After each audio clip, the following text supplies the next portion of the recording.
Ginlubong na sa Quintinsala si Rave Garcia, ang lalaki nga ginbungguan patay sa BMW sports car nga ginmaneho sang suspect na si Rodolfo Chavez de la Rosa sa barangay Pandak, Pavia sa Hunyo 1. Sa interview sang K5 News FM Iloilo kay Pastor Joel Go Ferrer, iyagin pakigbahin nga sang Miyerkules pa sang gindala sa simbahan ang bangkay ni Rave. Ginlaragway man sini nga si Rave ang isa ka tawo nga may dako nga pagtuo sa Ginoo kag isa ka active member sang simbahan. Dugang pa sini nga antes pa natabo ang insidente, nagsimba pa si Rave sang Mayo 26.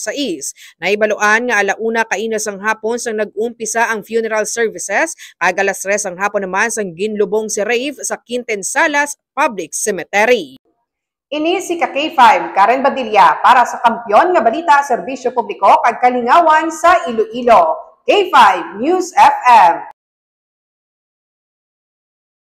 This news is brought to you by, do you feel tired all the time? Do you have frequent infections? Do you have always cold? It's a sign of low immune system. Boost your immune system with Clinica D3 Bio, antibacterial, natural antioxidant, immune system booster. Clinica D3 Bio has vitamin D3, lauric acid, and monolurine to fight against all viruses. Try Clinica Vitamin D3 with Coccus nocifera.